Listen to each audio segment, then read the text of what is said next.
we're not defending anything in the cup. The Lakers. Nick's talking about because I'm like, what is this quarterfinal? Oh, the cup, and he's like, why don't you know about the cup? You're a Laker fan. Like, I don't care this year. We're not competing. We're just competing for the regular championship. But it is Tuesday. We have a 2-game slate. The whole week's going to be weird, so we're going to dive into some short slate strategy. Nick, how we doing today? How do we feel about the slate? Yeah, good man. I mean, I don't know. I prefer like 6 to 8 games. I don't mind the huge slates. I don't love the really small slates. I will say today though, with Franz going down for Orlando, there's a lot to talk about. And for only a 2 game slate, we have like three of the bigger payups in the whole league. So we definitely have to make some decisions. So for 2 games, a lot to break down for sure. Yeah, and we have some heavy chalk. We have a few guys that aren't pulling as much ownership that we're going to have some interest in. So let's see. Jose, let's start with is it weird you don't want anyone from Milwaukee? Yeah, let's start with Milwaukee. I mean, Giannis, top of the model. SGA, not too far behind him. We get a little bit of a price discount. Dame is actually fifth in the model. Surprised he's below Jalen Williams. And then Brooke Lopez is showing up pretty good at 5% ownership at a kind of a discounted price. So what do you see with Milwaukee? Yeah, my notes on Milwaukee today were I like the payups. I don't mind getting to Giannis or Dame. But of all the teams, they have the worst value. Like, there's really not much you can find for value here. All the other spots, I think there's more appealing options. I will say Lopez is one. I do have circled though. Coming off a couple bad games against Boston and Brooklyn, it's going to be tough to kind of gauge what this Orlando matchup looks like. Obviously, we just got Franz out for the next few weeks. Still no Paulo Banchero. They finally accepted the fact that Wendell Carter Jr. is a power forward. I don't know that that necessarily helps them defensively in a matchup like this. I think Brook can kind of take Goga outside the 3 point line if and when he wants to. But will he need to? I'm not sure. But I do like him at his price, but definitely, I don't know, not crazy about Milwaukee to kind of align with what Jose's saying. But at the same time, I mean, Giannis is Giannis. Whenever you get him in a competitive game, he's someone you're going to be considering. Yeah, and Jose, I'm curious for you to elaborate on this. It's hard to get to anybody on Milwaukee when it seems like no one will get full run. And Nick, what do you think about that? I think they are getting full run Yeah. personally. Again, it's the cup game. It's a playoff. Like, it, there's not a ton that they're playing for, but like some of these guys on the rosters, like your Beauchamps, your Rollins, like these guys get, I think it's 100 grand or some sort of cash prize for advancing to the finals and then winning the tournament. So there is incentive for them here. Last I checked, just a 7 point spread. Milwaukee still kind of has this. I don't know, perception around the league that there's some juggernaut, but they've been playing pretty poorly most of the season. It does seem like they're finally turning a corner a little bit with Chris Middleton back, kind of being the glue guy on that team. But yeah, they're not some juggernaut. I think this is going to be a competitive game. Um, so yeah, I think they're all getting full run here. I'd be surprised if anyone saw limited minutes outside of Middleton. Yeah, I didn't have any reason to adjust anyone's minutes, and I'm getting about 50% Giannis over on DraftKings right now, and then I'm actually getting a decent amount of Bobby Portis as my tournament player here, tournament play here, and he is pulling some ownership on both sides. Third after Damian Lillard. What do you think about being over on Bobby Portis today? Yeah, so I think the Portis, like, he's been playing really well, right? But I think there's some direct correlation there with Brooke Lopez. We've seen two terrible games out of Lopez, so I think I'm fine going to either. But I don't think I'd want both in the same lineup. Like, if you look at the good games Portis is having with Giannis in the lineup, they're almost never games that Lopez is also performing well. So I think I'm fine with one or the other. Of the two, I do slightly prefer Brooke, but at the same time, I mean, I don't know. Portis is kind of the hot hand right now. So yeah, I'm fine with getting to Portis, but I wouldn't want him in my Lopez lineups. I agree with that. Yeah, and Brooke Lopez. I mean, the minutes are definitely more secure than Bobby Portis. He just had two really bad games in a row. I think he's definitely worth more than 5%. I'm really surprised he's that low. Yeah. You mentioned Andre Jackson a little bit, and at 3,100, I think we just have to talk about at least him and maybe Gary Trent Jr. And then I actually got a couple percent of AJ Green too. So, do any of these like three bottom guys stand out enough to where you want to make sure you get over the field? Make sure I get over the field. I gotta look at the ownerships real quick. I mean, I don't think so. Jackson's gonna get the start. Mhm. Wouldn't be surprised to see his ownership tick up just a little bit. I mean, I don't know. Should play 20 minutes. Not necessarily a lock for him though. I think Gary Trent's the one that's the most interesting, just because we have seen him spike a ceiling from time to time. Middleton is back, but still only playing 26 to 28 minutes. I think which benefits Trent directly. He's got over 30 in two of his last three. So for me, I guess Gary Trent of that group that you're listing here. But again, 2 game slate. I mean, if you're playing 150, you can mix all of these guys in. But at the same time, I think I'm someone who's playing mostly single entry. I only have a handful of lineups tonight. Trent is the only one of those three that I have in anything. So I don't mind Trent. But yeah, I mean, Jackson starting should play 20 minutes. Green's tough for me to get to. Yeah, I'll mention that Gary Trent is the only one of those guys I'm getting over to on FanDuel, and I'm getting a decent amount. The 4K price is pretty easy to work with, 10%, 26 minutes. We'll take that. Mhm. Over on DraftKings, I'm still getting the most of Trent, but I'm with the field, and then I'm actually below the field on the rest of these guys, but I'm getting a few percent of all of them in my 150 set. And I think we have to mention Chris Middleton's back at 59 and 5,700. What do you think about him as a deep shot play? As a deep shot play, I don't think it's crazy. Like it wouldn't be something I'd have in my first or second lineup, but we have seen him spike upside from time to time. He is one of these guys that has both guard and forward eligibility, which makes it easy to build around him. And while the minutes are capped, so is the price for now. So I don't know if he gets hot, gets a couple extra minutes. There is a world where he hits value. I mean, I'm not excited to get to him, but I don't think you have to X him out of your player pool or anything like that. I think the prices have adjusted for the minutes he's playing right now. Yeah, I agree. And I'll mention that I'm getting just 2% of Middleton on DraftKings right now, and I'm half the field on FanDuel at 12%. So model's not Nice. too hot on him. Like it sounds like neither of us are either. Nope. Let's see. Don, boys. OKC has the best D right now. They do. Heath, what's up? Unicorn, it's money time. I don't know what this question means. 50 Foat Magic is so chalk. Is he good chalk? Let's talk about the Magic, Nick. Tell me about the Magic. Yeah, so obviously their two best players around Paulo Banchero, who's been out for a while. Now they're losing Franz for what sounds like, I don't know, 4 to 6 weeks. They've been awesome as a team, so this is obviously unfortunate. And it's kind of an interesting situation in that they had some vets on their bench, guys like Cole Anthony, who weren't really getting into the rotation. I think we are going to see him start to play a more prominent role, at least as long as Franz is out. Obviously, they play a different position, but you can kind of slide KCP down to the wing, use him as space. I mean, Carter Jr. now at a four. I don't know. They don't need the wing depth necessarily, even though it's the wings that they're missing. So what this is going to do is going to create more minutes for guys like I said, Cole Anthony. Anthony Black is another one who I know we had some success playing early this year and last year as well. But it's kind of back to the situation when they had Markel Fultz. It's like, which of these guards can you trust night to night? And when I say guards, I'm not including Suggs. I think he's kind of the alpha here. But if you have KCP, Black, Cole Anthony, I don't know that all three of them are going to hit ceilings. I don't know that all three of them are going to produce night to night. I think more often than not, you'll get games out of two out of the three. So I'm going to keep an eye on ownership and see where that holds.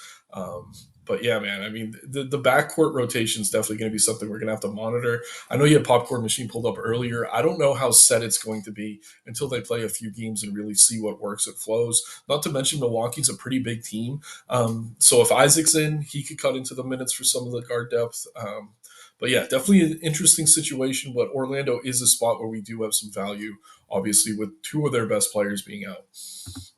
Yeah, so this is the one game of data that we have on what the rotation could possibly look like with Franz out of the lineup as well. And while Milwaukee's a bit of a different matchup than Phoenix, I mean, again, this is all we have. And so the most interesting part to me was that Goga and Mo Wagner perfectly split center minutes. Mo Wagner 17.4, Goga Batadze 30.6, and then Wendell Carter just played all the power forward minutes, didn't play in the fourth quarter at all. He got 21 minutes. I still what did we have Wendell Carter projected for? We have him for 26. I'm still comfortable giving him 26.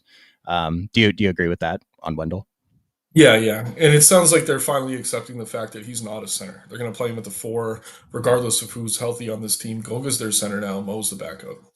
And so you kind of alluded to it, but I think we have two spots because the chalk on this team are Goga, at least on DraftKings, Goga and Cole Anthony. And we have two pivot options, and I see them as Mo Wagner and you mentioned Anthony Black. So how do we balance our exposures to these two guys?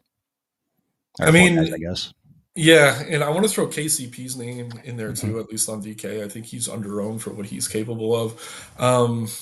Personally, Suggs is great. I think point per dollar, he's probably your safest option. At the same time, I don't know what kind of ceiling we can expect from him. Um, I don't know. We've seen him get into the 40, 50 point range at time. He had 57 fantasy points against Cleveland on the first of the month. That was with Franz in the lineup, I believe. So he's the guy in terms of ceiling. If there's chalk on Orlando I'm comfortable with, it's definitely Jalen Suggs. Cole Anthony to me is the one, and this could burn me, but on a 2 game slate, you got to take some stands.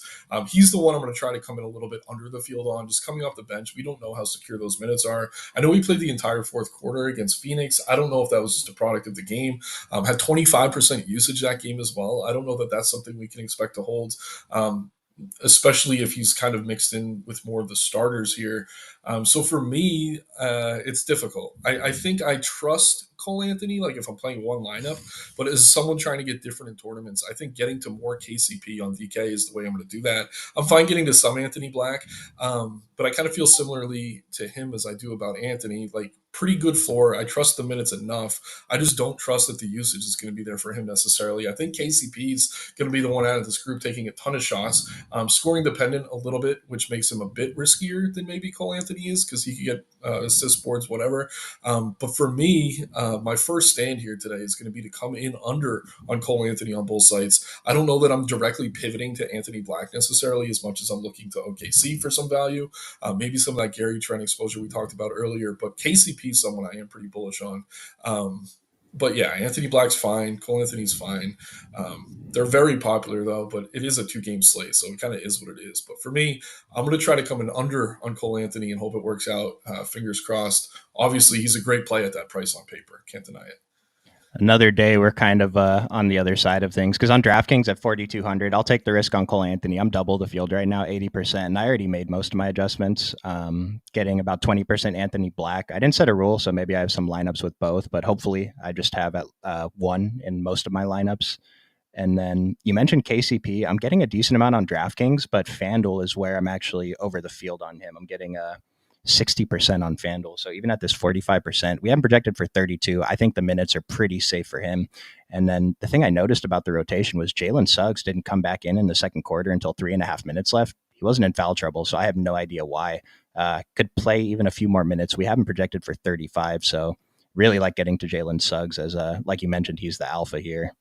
Yeah, and as I'm saying all of this, we did just get news that Jonathan Isaac's out, so that's going to secure the minutes for Cole Anthony. It's probably going to boost the minutes for someone like Anthony Black, Mo Wagner as well. Even though those center minutes have been split down the middle, I could see him maybe playing some four.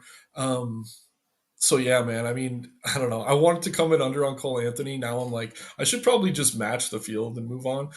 My stand will be to try to get over on KCP still. I think getting over the field on Mo Wagner is pretty easy to do on DK as well, just because he's only 10% owned. Um, but yeah, with Isaac out now, I'm a little bit afraid of coming in under the field on a lot of these guys because that does just kind of shirt up some of the minutes in this rotation. So Jonathan Isaac was already out last game, so that's not Mhm. going to mess with anything in this rotation. I don't know. Like again, it's a big Milwaukee's a bigger team. If they have Portis or Giannis next to Brook Lopez out there, they have more reason to run Mo Wagner at the four. So we'll see what the model updates that to. They did play a lot of Jet Howard, and then I wanted to mention Tristan Da Silva in the starting lineup. He lost his fourth quarter run, but we still have him projected for 22 minutes. And when he's been starting, he's been playing more than 22 minutes in most games. So I think Tristan Da Silva could go a little bit overlooked as since everyone's probably going to be, focusing on the other guys here. Yeah, De Silva again. I mean, I'd prefer him over, say, Andre Jackson, but I think they're kind of a similar archetype in that they're two starters. They're going to be on the floor with the best players on their team, and they're not really going to have high usage when they do. De Silva, I mean, the minutes have been there to an extent. We haven't really seen him push 30 yet this season. Actually, he did earlier in the month. I think they had a few guys out, but it's been a while. But he's someone they like. They want to develop. He's been shooting more recently, which is a good thing. The shots just aren't falling. So yeah, I'm fine getting into Silva again. When you get a starter that cheap, it makes some sense to mix him in. I just can't sit here and say I'm super bullish on him scoring well. Oh no, I mean we have him projected for 11 and 18%, and like I mentioned him, I have 22% on FanDuel, and I'm not even with the field on DraftKings yet, so I need to bump him up a little bit. But I just think he's going to be on the court a little bit. And I do want to mention with Franz Wagner and Paolo Banchero off the court this season, Goga Batadze gets the biggest usage bump, plus 6%, but that only brings him up to 22. Remember, around 20% is league average, 30 is elite. After that, Jalen Suggs gets a 4% boost in usage up to 30%, so borderline elite. Anthony Black plus 3%, and Cole Anthony plus 2.5%. But Cole Anthony, 27% usage rate. So if he's on the court, he's going to be one of the best plays. So it's just a matter of, how many minutes does he actually play, and does he start out playing well when he gets on there? Yeah, yeah. I mean, the more I think about it, like that was the stand I wanted to take to coming under the field. It's going to be difficult now. And again, I was aware Isaac was out, but we had him in the model for I think 17 or 18 minutes. That's just going to get scattered to kind of the top of this rotation now. So. And I will point out Mo Wagner has a 27% usage rate with Franz and Paolo off the court. So for him, it's really just a matter of how many minutes does he play, and does he play any minutes alongside Goga? Back to Don's question. Do you think Don's Jose, do you think Jose's making a mistake by not rostering any Bucks? I mean, if you're playing one lineup and you're getting up to say like a Luca or SGA or like Luca with Jalen Williams, I think you're okay. If you're playing a bunch of lineups and you're not getting to any Giannis, I think that's probably a mistake. Um, and Dame's probably going to be lower on than some of those other guards I just mentioned. And one lineup, no. But if you're playing a bunch, I'd say yes. 2 game slate, probably going to want exposure to all 4 teams. Again, I think Milwaukee is the worst value of any team. So if you're really liking those other pay ups, I don't think it's crazy. But again, that's a one lineup kind of thought. A lot of Giannis and SGA. Yeah, me too. Yeah. I did want to see if we had any other questions before we started on the next game. Collins Core, SGA, Giannis, Cole Anthony, KCP, Mo. Seems fine to me. Love the KCP play. Yeah. And again, it's just, he's going to be firing shots. I mean, guards have done well against Milwaukee in the past. So all these value guys are going to look good here. It's just, we've seen him take a ton of threes. If he gets hot, he's someone who could break the slate. So I like that upside. Yeah, and I mentioned I was over on him on FanDuel, and I think I like him a little bit more as a play there, but the 27% on DraftKings sounds pretty good too.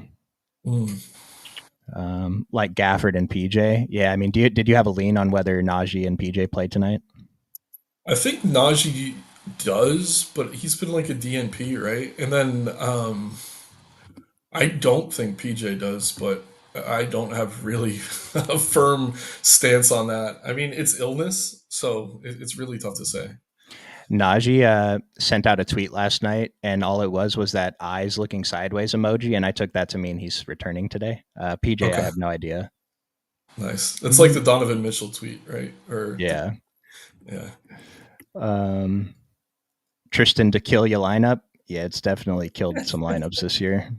I mean, I do want to just bring this up. I was messing around earlier on FanDuel trying to fit Giannis with Luca and Jalen Williams. Like, there is a world where the stars and scrub build works tonight. You need all those stars to really have ceiling games. If they care about these cup games, maybe they do. That's where you're getting to someone like Tristan da Silva. If you're going more balanced and you're not getting 2 of those payups, I wouldn't be using him really at all. It really just depends on your roster construction. I agree. Yeah, and then looks like we have some. What's happening? No, just Power's comment. Playing KCP equals doing PCP. I mean, yeah. Sometimes, I mean, Wide is that range of it? outcomes. I mean, people Yeah, have saved people from car accidents on PCP before, like lift the car up, and it could be a really good thing too. I was gonna Or you say, could like, end up eating your spouse's face off their body. There's a wide range of outcomes there for sure. I mean, if he hits 7 threes tonight, dude, that's kind of like a positive way to Oh spin yeah, that. yeah. There's positive PCP stories out there. I'm sure. Feel free to drop them in chat. And we Oops. have maybe save that for the Discord, but we have a question. This is like a 1v1v1v1, but Jose Caruso, oh, maybe he's asking Jose Caruso, Dinwiddie, or Anthony, or Kason Wallace. I think he was answering, yeah. I mean, I've been huge on Kason Wallace the past few weeks. I think as long as he continues to start, he's the guy for me. Caruso, I mean, he's been super productive. The minutes haven't been there consistently. And then Isaiah Joe, he's like kind of like the PCP play. Even riskier though, because the minutes aren't always there for him. I like Kason the best, then Caruso, then Joe in that order. Let's see, Wallace, Wiggins, or Joe for OKC. Yeah, so we'll Oh, I talk didn't. about OKC in a I'm sorry. No, I didn't mention Wiggins. Yeah, that kind of makes me rethink a little bit. I still like Wallace best, but I'd have to kind of weigh Wiggins against Joe and Caruso. We'll take a closer look at OKC, but I just wanted to point out that 6 of the top 8 value plays on DraftKings are on OKC. 6 OKC guys plus Goga and Derek Lively, actually. And then over on FanDuel, not quite as concentrated, but we do get Brooke Lopez over here. Derek Lively's still up here. Damian Lillard's looking like a great points per dollar play over there too. Giannis, I mean, I talk about all the time when these expensive guys show up here, we have to pay attention to that. So Giannis on FanDuel, even at 50%, Goga's still showing up as good value even at this higher price. The 15% actually seems kind of low. Anything else you want to point out on value real quick before we swap to OKC? Not generally speaking, I think team by team we could cover most of it. But yeah, OKC, that's where we have a lot of decisions to make. Yeah, let's do it. What do you so I think that well, what do you think is a starting point? I think there's a lot of ways to go here. I mean, it kind of depends on whether you have Giannis or not. I think SGA is one of my favorite payups tonight. The discount you get off Luca kind of makes it more appealing than Luca here. Also, a better matchup in terms of what they're dealing with defensively. So SGA, excellent. I mean, if you can get him in, go ahead and do it. Lou Dort is interesting. He's someone I usually don't like to play as chalk, but I think tonight, knowing he's going to play 30 plus minutes, he's safer than usual. So I'm fine getting to him. I love Jalen Williams, always do. He's not a priority for me because I am trying to get to a lot of Giannis and SGA, but he's kind of next in line for me in terms of payups. But Case Wallace, again, I think I trust him more than maybe I should, but I'm going to continue playing him as long as he's starting. He's been super productive, taking a few threes per game, which I'm fine with, but crashing the boards, getting assists, 3 games in a row that he's had 3 steals now too. So just really doing it all, which you'd love to see from a value play, definitely boosts his floor. Yeah, I mean, I'm looking at SGA, Jalen Williams, and then Isaiah Hartenstein is kind of a pay up today, I guess. And then we have like 5 value guys to all consider. And so looking at the ownerships, I mean, does anything stand out with like Isaiah Joe, Aaron Wiggins, Alex Caruso, Kason Wallace, Lou Dort? Are you looking to take advantage of any of these ownerships going way over or way under? I don't know about way over or way under. I do think Wiggins should be closer to the rest of this group than he is, though. Mhm. I mean, Case and Wallace too. Like seeing Dort and Caruso both around 50%, and then seeing Wiggins and Wallace around half that. I mean, to me, they should all be like 30 to 40. And then Isaiah Joe, I do agree that he's coming in lower than the rest of the groups because he's volatile. But on a 2 game slate, if you're looking for a way to get different, just don't play other OKC value. Play some Isaiah Joe. I don't think it's insane. Again, he has to get hot for him to be a good play here. Um, but yeah, Caruso's going to be in a lot. They're going to want his defense on both Luka and Kyrie. So I'm fine with him as a value play. But I do think seeing he's 50% on, 40% on FanDuel, I'd want to come in over the field on both Wallace and Wiggins. Don't think you necessarily need to lower your Caruso exposure to do that, though. But yeah, I do think Wallace and Wiggins are maybe lower on than they should be, especially Case and Wallace. Yeah, and sorting by what the model thinks, I mean, Lou Dort stands alone at the top on DraftKings anyway. Then Kason Wallace, uh, I guess he's kind of different too because he's 3-year stud. So Mhm. Alex Caruso next, but I am getting a lot of Alex Caruso. He's probably going to be the chalkiest guy just because of the price. So just pay attention to that if you're using an optimizer, if you're hand building. I mean, it's really easy to pivot to anybody else, but Caruso does look like good value today. Now over on FanDuel, Lou Dort still stands alone at the top. Kason Wallace is a little below him, but Caruso, I mean, 11.2 is not a good FD value. It's not bad, but 4,800, 42%. This might be a spot that I would try to get a little bit under on. Yeah, and again, it's just the minutes with Caruso. I love what he does when he's on the floor. He's a very good fantasy point per minute producer, and then he, again, kind of like Wallace, gets rebounds, everything else. But yeah, for whatever reason, they don't seem to want to give him these extended minutes. It's been a long time since we've seen him get over 24, 26. So at that price, I'm definitely comfortable coming in under. On DK, it's definitely tougher though. 3,700, a little bit different than 48. And I'm a big fan of Hardenstein if you can find a way to pay up to him, to get to him. Yeah, it's just that mid range is tough tonight. Like Mm-hmm. if you're not paying all the way up, you're landing on Hartenstein, and then like there's really not much else in that range. Like Kyrie's a little bit more expensive. I guess you could group him in. But yeah, I'm just trying to find a little bit of extra salary for Jalen Williams if I can over Hartenstein. But I'm not going to say don't play Isaiah. He's been great since he's been back. And then we do have like 2 really deep shots. I'm getting exposure on the if you're playing the early showdown slate. Kenrich Williams and AJ Mitchell. I see Antoine calling out AJ Mitchell. He's a forgotten bench piece on the Thunder 3.1K, comparable to Wiggins. Joe, I don't think he's comparable to him, but he is like he does exist at 3,100. Are you interested in getting any exposure to AJ Mitchell?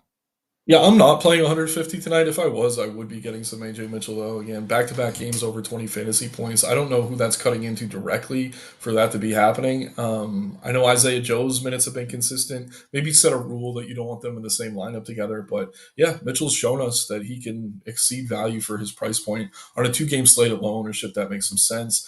As far as Kenrich goes, I'm not going to play him. I think that the Thunder can play pretty small here tonight. Yeah, so it's probably more minutes for the guards, less for someone like Kenrich Williams. Not someone I'm really getting to at all. Yeah, Kenrich have 4% on FanDuel and 4% on DraftKings. So not much. I will say he's in my single entry in the showdown. So that's the risk I'm taking there. Again, I mean, kind of similar to AJ Mitchell, mostly not good games, but once in a while they have a good game. So the potential's there. I just wonder if people are reacting to AJ Mitchell. I mean, he's not even pulling ownership, but if he didn't have two good games in a row, would he even be getting 2 and 1%? But with that said, at 2 and 1%, he did play 20 minutes, 2 games in a row. We have him projected for 11.5. So very volatile, but I don't mind if he shows up in my exposures.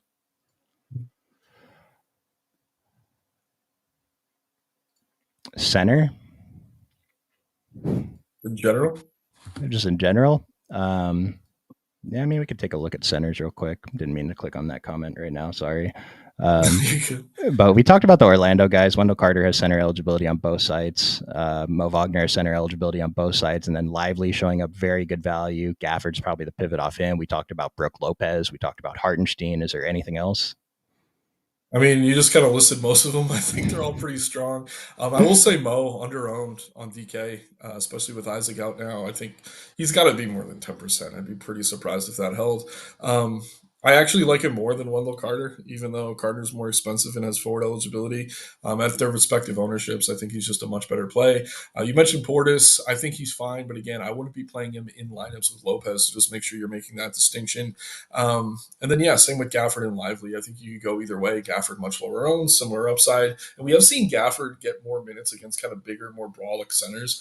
Hartenstein's kind of in between. I don't know. It wouldn't shock me to see Gafford outplay Lively here tonight, regardless of who starts. So I think he's a fine tournament pivot. But yeah, I'm mostly in that mid range. I do like Mo. I'm fine getting to Lively. I think on DK, Goga is tough to get away from, but Gafford and Lopez are really good tournament pivots. I feel like someone else commented about Jet Howard earlier too. Jet Howard going to break the slate. I'm a fan of Jet Howard, and I took shots on him earlier in the season. I'll probably get a couple percent today, but there's just not a lot to really be interested in here. Mm. Yeah, I mean, I don't know. I think he's like a better fantasy point per minute guy than Tristan Da Silva, but I think they like Da Silva's defense. I think he's going to see the minutes, so it's tough. Um, yeah, it's going to take a bunch of lineups for me to get to Jet Howard, but it's not insane on a two-game slate. The only way Jet Howard breaks the slate is if first place wins with his two. Hey, man, he might put up like 6. Watch PJ get ruled out and Grimes end up with a legacy game. Dude, the amount of Grimes that we're swapping onto if either of those guys is ruled out. But the problem is Clay's in, so Grimes probably doesn't start either way. Yeah, it's interesting. I mean, we could use this, I guess, to transition to Dallas now, but Maxi Kleber's still out. Um, and then Najee and PJ both questionable. I think, like you said, if either's out, you could get to some Grimes. Um, I don't know. It is tough, but I do feel a little bit better about him at no ownership than some of the OKC value at very, very high ownership. But again, this is only if one of those guys are ruled out. Yeah, I mean, so we do have Luca with a good OF index, but he is a little bit below SGA and Giannis, pulling 34 and 31%. So we are getting an ownership discount too if you want to go there. I think a lot of it probably has to do with where the chalk is. We have a lot of good point guard chalk, and so Luca's ownership is just naturally going to come in a little bit lower. I mean, Luca's at the top, Kyrie Irving. I guess those are the top end guys here. How are we balancing that with like Giannis and SGA and Jalen Williams? Yeah, I mean, if Luka's not going to draw much ownership, I do like him as a pivot. At the same time, I mean, you're paying a premium. You're going to have to dig deeper into that bargain bin for some of these ugly value plays if you're playing Luka over SGA. I think Giannis is the easiest to get to out of any of the payups, just because we know what we're getting with him. But yeah, I did some research. I mean, I think some people are concerned about the matchup for Luka. He's had a bunch of big games against OKC though, so I wouldn't look too deeply into that. But again, it's more ownership than anything. If we get him at like half of SGA by the time the slate starts, I want to come in way over on Luca if I can. It's just going to be tough to do without playing some of this uglier value. But yeah, Kyrie, he's kind of in the Hartenstein pile for me. Like I'd rather play all the way up or I don't know, live in like the lower mid range. It's tough for me to get to those 7 to 8K plays tonight with any sort of aggression. Yep, I agree. And I tried to get to more Luca, but it's just not happening. Wants to give me a SGA and Giannis more, and getting a little bit of Kyrie. Really interesting spot here. Power, isn't Clay still capped at 25 minutes? Yeah, we have Clay for 26. I really don't see him playing more than that. But the super interesting thing I found when diving into the usage rates, Luca's usage rate just overall this year when him and Kyrie are on the court is 30%, which is elite. But for Luca, we're expecting 35, 36, 37. When Clay Thompson's off the court, that jumps back to 36 and a half. So I'm wondering if like Clay is just killing Luca this year. And so Clay's still starting. We can't exactly predict how many minutes they're going to play alongside of each other, but I don't know what to do with that. I just thought that was super interesting that Luka's a much better player when Clay is not playing. Yeah, it's like he's trying to make sure Clay gets his threes, and Yeah. he should just take them himself. I think that's the issue. Yeah, because with Luka, Kyrie, and Clay all on the court at the same time, Luka's usage rate 31, Kyrie 23. And Kyrie's doesn't go up when Clay gets off the court either. It's just Luka. And then Clay Thompson, 20% usage rate. No one else is above 20 when those three are on the court. And then even like Najee Marshall, 12%. I mean, he's projected for 1 and 9% ownership. He's only 4,500 on FanDuel and the 56 on DK. Like if last year that would have been a pretty high price for him, but I think these are okay ownerships to get some exposure, assuming he plays. If Najee's in, I will confidently say I like him more than Clay. Yeah, Even paying a little bit more to get to him. I just trust the minutes more.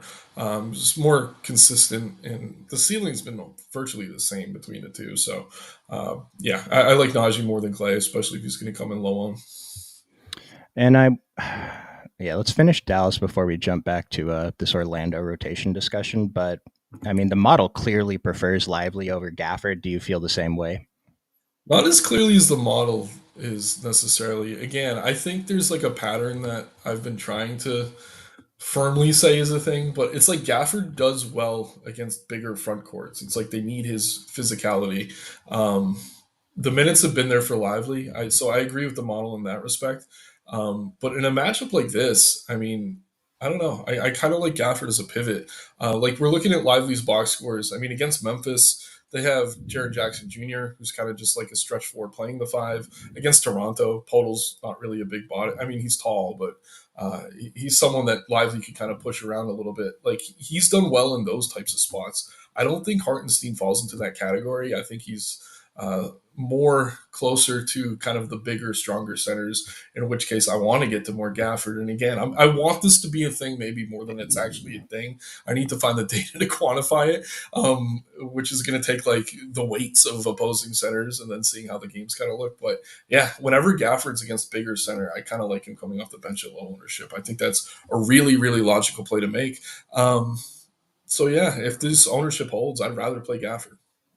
Regardless of what the actual matchup is, I look at the ownerships and I'm going to be pretty interested in Yeah, getting over that. Not necessarily getting away from Lively because I'm actually over the field on him too on DraftKings. On FanDuel, I'm switched. On FanDuel, I have more Gafford. I don't know if it's just that $200 is that important or what, but blocks and steals are more on FanDuel as well. That could help it. and then if PJ's in, I mean, that's a lot of ownership, 6,600, 7K. He's sick with it. He's out. He's been out with an illness. And so if he plays, we have to assume he's good. But I mean, are you going to be kind of hesitant to get there? Model thinks he's okay as is. Yeah, I still think he's overpriced for Luca being back. I mean, he was like mid 7K range with Luca out. I still think that price can come down a little bit until he's like 6K flat. And at that point, I'll start to play him again. But yeah, 7K on FanDuel, still 6,600 on DK. I'm pretty comfortable getting away from him. Yeah, I mean, when he's on the court with Luca and Kyrie, his usage rate is 15%, which is very far below league average. So it's just he's been overperforming. I'm not getting 0%, but this is not a player that I would want more than the field of. And do you hope he sits? Would that kind of make things easier for this slate? We're not going to get that news till after the first game is almost over. Yeah, I mean, I kind of do hope he sits because it's very easy to pivot if you're just heavy on OKC. You can get a little bit more Najee Marshall, maybe some Quentin Grimes. Um, but yeah, I mean, since I'm not playing him at all, I guess I do prefer if he sits because it does open up a little bit of extra value for us. Nice. And then I want to jump to Orlando because I'm seeing a nice discussion about Jet Howard going on in the comments. Jet Howard going to break the slate. He's going to split the Silva minutes. So another comment there. What other power forward behind Isaac? The thing is, Isaac was already out last game, and Jet Howard still only played 15 minutes. Tristan Da Silva only played 19 minutes. That's like 34. And so, I mean, who did they go with at the rest of the minutes? Wendell Carter, Yeah, I mean, Caleb Houston. I Carter don't only know. played 20 minutes. Yeah, Caleb Houston, I guess. But there's nothing I see that makes me think Jet Howard is going to go off tonight. Like, if that's your GPP shot and you want to take it, I think it's fine. But there's just nothing that supports that, unless you saw something watching the game last game or something. Yeah, he's going to play 15 minutes. He's going to take 5 shots. If they all fall in, you're going to be happy. If they don't, you won't. That's kind of all it is. Yeah. Yep. Clay's hurting the Mavs more than Soto will hurt the Mets. Let's wait and see. Let's wait and see. I don't even want to get into Soto right now as a Yankees fan, but What if Thompson goes off on three? Yeah, what if he does? I mean, I have exposure to him. It's just the other plays on the slate are more appealing, but he's probably okay at these ownerships. I don't think it's bad. His price is like, when have we ever seen Clay Thompson for 4,600? yeah, he's capable. I mean, I don't know. This is a guy who's had, what, 10, 11, 12 threes in a game before. You don't need that for him to hit value. So if he gets hot, doesn't do it as often as he used to, but he still does it from time to time. I Fine. will, yeah, and I will say, like, so we have him for 26. I'd rather give him 25, but it's just his price is such that optimizers are going to jam him in because he makes lineups work, especially if people are bumping up like Giannis, SGA, Jalen Williams. And so the ownership is probably slightly more than it should be, but I think it's still fine. There's only 2 games, and he really doesn't have to do that much to get there. Yeah, like I said, I'd rather play Marshall if he's in, if you can find the salary for it, even coming off the bench, but I don't mind Clay. He's fine. On DraftKings, you're fading Goga, Lively, or Mo. So, like we pointed out, we think that Mo Wagner probably plays the minutes that Goga doesn't play, if not more. And then with Lively, Lively's like top of value. So, I don't know. There's kind of a good answer for both sides. What do you think? Um, I'd say play Gafford. Oh, shit. All right. Going way off the board there. I Fourth mean, you option. look at the ownerships, and he's fully capable of outscoring both of those guys. Like, if I was more confident Mo was going to get minutes next to Goga, I'd say Mo. Like, I love what he does when he's on the floor, and especially against a big Bucks team, it makes sense. So, if you are choosing between those two, I would go with Mo because of the ownership. But I actually think Gafford might have as much, if not more, upside than the others. So, yeah, another place you could take a stand tonight, get into more Gafford. I'll say, like, if you're intentionally fading Goga because you think the minutes are too high and you think they go to Mo, then just play Mo. But Derek Lively is ranked number 4 on the model. So, my answer is Derek Lively. Yeah, Do you think they will play this like a playoff game? they I don't. should. They should, but it seems like the teams left probably care a little bit about the cup. Whether some of these coaches, like, is Doc Rivers going to run Giannis for extra minutes? Probably not. No, but I think that question matters more for like how OKC. deep these rotations get. Like Giannis is going to Okay. play 36 as long as the Mm-hmm. game's relatively close.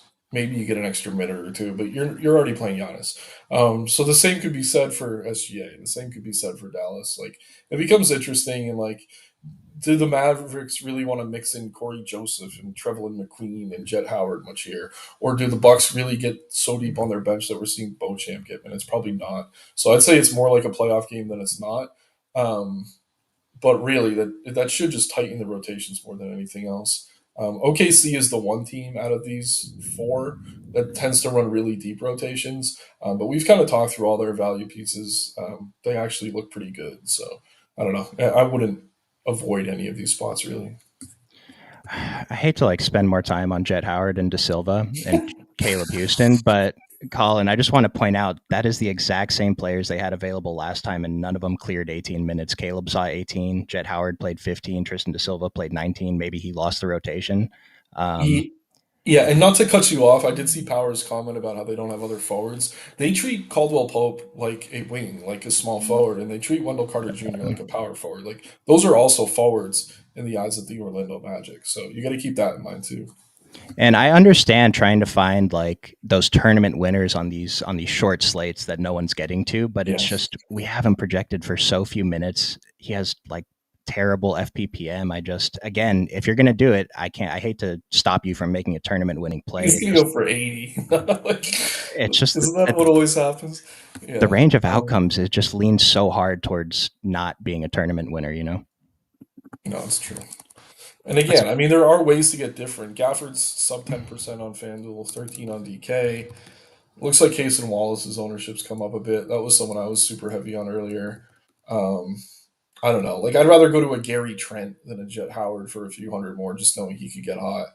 Probably plays a few yes, more minutes. Like, there's other guys that are super low owned that we know are going to get minutes. Maybe Jet gets extra minutes tonight, but it's by no means a lock. And yeah, it's not like Gary Trent's some amazing play jumping off the page, but we have him for 26 plus minutes. So yeah, just look for lower owned guys that we know are getting minutes. and we have all the OKC guys, and it's like there's five to pick from. It's going to be pretty tough if you're making one lineup to get the right combo, but I just think like one or two of them is probably the better play. Cole Anthony love. So this is a thing. I'm playing a ton of Cole Anthony. It sounds like Nick thinks there's more volatility in the minutes. I'll point out he's okay for value in the model at 4,200. The top plays at that price range are Lou Dort and Kason Wallace, and so maybe we should be getting to a little bit more of them. But I think Cole Anthony's fine. I'm going to lead into the uncertainty and just hope that he plays more than the 24 and a half we have him projected for. Yeah, and I'm really glad I did the show today because, like, the more we talk through it, like, I'm finding other ways to get different. Like, coming in way over on Wallace, going to Gafford more than I'm going to Lively.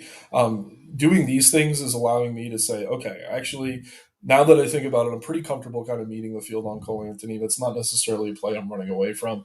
It's just earlier, like, desperately looking for ways to get different. I saw him as someone who kind of seemed overowned. But now with Isaac out, knowing those 16 minutes go back into rotation, probably in the backcourt, yeah, I think he's pretty good as chalk. Like if you're playing cash games, even off the bench, he makes sense. Gary Trent was the truth on the Raptors. Yeah, let's go back to that. What happened? Yeah, man, I don't know. I don't know if it's a confidence thing. And some of these guys, like they're shooters, right? So they get hot, they get cold. I mean, they got to find their confidence. But it's tough when you have like Giannis and Dame on your team. It's like you can't just take 10 threes a game until you get hot again. You got to kind of be, I don't know what the word is, like frugal with your attempts. So yeah, it's a little bit tougher to get hot when you have two massive usage players that start. But yeah, he's been a little better lately. And I'll just answer this one real quick. With Aaron Wiggins, I'm just going to go by the model because it's really hard to differentiate between these guys trying to guess who's going to get what minutes in the rotation. But the model does prefer Lou Dort, Kason Wallace first, and then Caruso, and then Aaron Wiggins. But at their ownerships, it's a two-game slate. Take shots on anyone. I'm just pointing out what the model is giving us. Yeah, those guys can cannibalize each other's minutes. And like I said, I mean, Caruso hasn't been playing more minutes than we have him projected for, but they do like his defense, and it would be very useful here against Luke and Kyrie. Maybe he gets a couple extra tonight. I think Wallace is the safest, or Dort's the safest, but I think Wallace is second. Then probably Caruso, Wiggins, Joe in that order. But it's smart to mix them all up because very easily, I mean, Isaiah Joe gets hot, it's going to cut into Wallace or Wiggins. Caruso playing great D on Luca, it's going to cut into some of these other guys. So maybe you don't have too many of these OKC value pieces in your lineup, but I wouldn't talk anyone off any of them individually. That is, yeah. I don't think I understand this one. Calculated or efficient with your attempts, I think, Nick. Oh, I was looking for a word. I think I was saying Trent has to be frugal. Calculated is good. Ah, Yeah, gotcha, because gotcha. like I mean I'm a Nets fan, right? Cam Thomas, he goes cold. He just takes 30 shots the next game until he's hot again. Like you can't really do that when you play with Giannis and Lillard. That was kind of the point I was making. But yeah, calculated is a better word than frugal. Appreciate that. Who's first couple players in the dummy today? Oh man. Let me see here. I think. I love Case and Wallace. I think 25% owned, second best DK value play. To Yeah, me, he's let's someone I'd be starting with his value. let's plug him in. Why is this so weird? Oh, it's sorted by name. Never done that before. Okay, so on Wallace 3,900. Did we want to go to Cole Anthony or Suggs? I like both, but let's start with Cole Anthony because yeah, I do want to see what we can get to in terms of payups. Should we just plug in Lou Dort as a top overall value? Yeah, I hate playing Dort's chalk, but he's tough to get away from. Should we try plugging in Giannis and SGA? Are we just going to full on stars and scrubs this thing, or do you want to just Let's try see what it one? looks like, and if we have to pull one, if we have to downgrade one, we downgrade one. But yeah, let's start with that. I want to see how we I do. mean, we have 5,500. So, like, do we want to plug in the chalk center Goga or go with the value center Lively? I like Gavin more than Lively, so I say just go with Goga. Okay. Well, I was going to say, even with Lively too, it's only a $200 difference. So if you're building at home, I mean, it's really easy to make that swap. Just leave 200 on the table. 5,500 left. Were there any other players that are like must-haves? Must-haves is probably not. There Yeah, I don't have probably one. aren't. Yeah. I mean, I like KCP a lot. I like How many for cheap. Orlando guys? 3 Orlando guys seems fine. Yeah, I mean, since we have Giannis, Yeah. Can we get? No, I think we have to use a utility for KCP. That's fine. that's And then fine. 6,600 forward PJ if he's in. It's okay. So maybe Yeah, you take out one of these value guys and balance it somewhere else. But something like this, a couple Orlando pieces, a couple OKC pieces, pay up for maybe Giannis, maybe if you want to pay up for Luca. And then maybe if you can find like I don't know, the salary to get in a Jalen Williams or an Isaiah Hartenstein or any of the other like kind of mid-range-ish pay ups to just get a little bit different. Seems like a yeah. pretty Like good start. with Trent instead of KCP, you could probably find something better than PJ. Like you're up in the 70K range. If you use another piece of that OKC value, whether it be, I don't know, Caruso or probably Caruso, you could see what else you could get there. But yeah, we're close, man. It's you could fit two studs tonight, which is kind of crazy on a two-game slate. Yeah, swap out SGA for Caruso, and you can play Jalen Williams and Kyrie while still having Giannis in there, and you're not really punting. Like you're kind of punting a little bit, playing for like these 3 OKC values. So maybe cut it down to 2, swap in someone else. But there's a lot you can do with lineups tonight. Oh, yeah. Anything you want to talk about before we get out of here? Now, I will say just keep an eye on the Dallas news. Obviously, Najee and PJ both questionable. I think both play, but if both are out, Quentin Grimes is going to look really good. I think if one or the other is out, Quentin Grimes is going to look really good. If PJ's out, probably feel a little bit better about the minutes for both centers. They do have Maxime Prosper back, who's been playing 10 minutes a game. I don't think you projected for more than that either way. So, yeah, just keep an eye on Dallas. That's the one spot we're really waiting on news. Yeah, and I'll just mention, Colin Power. Appreciate the discussion. You guys helped us drive today with Orlando. Hmm. Everyone else in the chat, truly appreciate you guys being here. Hit that like, give us a subscribe on your way out, and we'll see you guys tomorrow. Catch us in the Discord right now. Smitty's about to get started. Instructions to join that are in the description below.